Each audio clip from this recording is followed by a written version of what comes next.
I went to court the next morning, and his aunt came in there and said, "Oh my God, you know, he's going to die." And he was in critical condition for the longest time. So it was hard.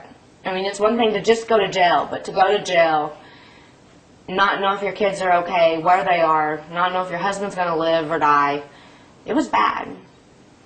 What, I mean, are you, because you were saying, you know, you always, you know, you were a good kid throughout your life. Yeah. And was meth the first drug you had tried, really? Mm-hmm.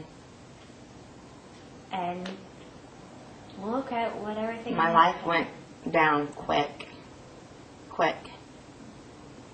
So once that court appearance happened, what happened after that? Went back to jail. Usually they would let me make a phone call once a week to the hospital, because calling card, you know, none of that would even work. And I talked to whoever was sitting with him up there, and it was 8 weeks before he even woke up from the coma. So just to know that he had finally woke up, you know, it was still touch and go, but he was alive. So that made it easier, because then I at least knew that the kids were with Grandma and Grandpa by then, and he was alive. And that was, you know, at any point during that, did you think, man, this is too much for me? Oh, yeah. I spent many nights crying. Like, you know, his problems are too big for me to handle at this point. I got, you know, 4 kids I have to think about. You know, Are you talking about before or after? Afterwards. No. I mean, I've got 4 kids, but his problems are mine. So I wasn't about to go nowhere. I mean, I got out of jail and got at Freebirds, it was therapy 3 times a week, and back and forth to Indy and back and forth to Crawfordsville, and taking care of him medically and surgeries and splints and kids. So after, when you got into Freebirds, tell me a little bit, was it just kind of like a breath of fresh air, finally I can get free of this crap? Absolutely. I mean, I had already made up my mind in jail I wasn't going to do it again. Mm-hmm. But I mean, you know, coming to Freebirds, I was seeing my kids and seeing Mike, and it was awesome. How, I mean, did you have to detox off of it, or how does that? I never even went through withdrawal.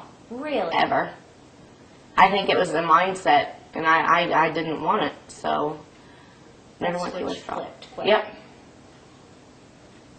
Well, after seeing what I saw, it couldn't not flip, I don't think. So, yeah, I mean, withdrawals didn't even faze me. So then, you know, Mike is alive, and you realize he's going to have to go through a lot of intensive therapy and surgeries and all that kind of stuff. Yeah.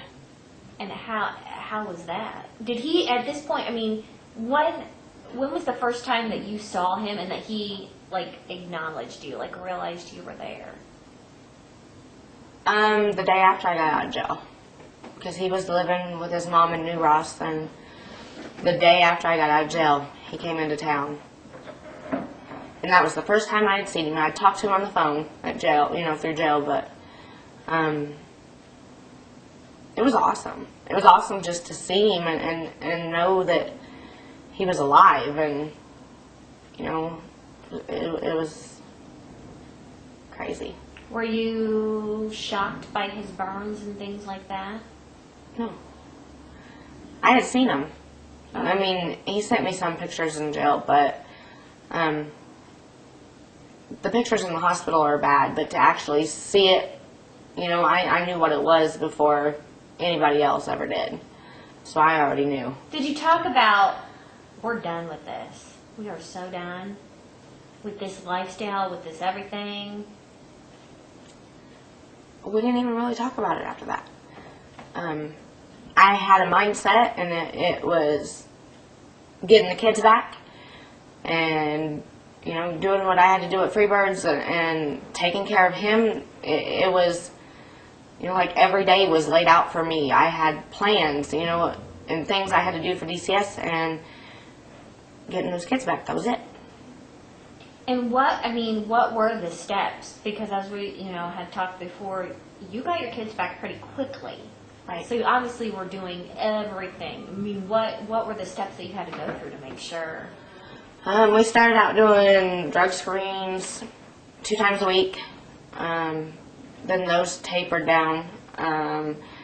We had to do family meetings at DCS. We had to do drug therapy through them, family counseling through them, all kinds of stuff.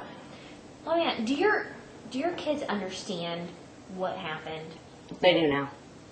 They do. They know everything. They found out what happened on the news. Nobody would tell them, and they were lied to. But they know everything now. And at the time when they found out, did they come to you with questions, or? I was in jail. Okay. So they went to Grandma and Grandpa. Nobody really knew what to tell them because, they're still little. They're still little. But then again, too, you can't really lie to them. It all started, everybody was telling them that I was up at the hospital taking care of Dad, but then they got the opportunity to go up to the hospital. They couldn't go in the room, but I never came out to see him. So, so they knew something was They up. knew something was up, and then they seen it on the news. And I think, what were their questions? What do they get? Do they get it? Do you think? I really don't know what their questions were then.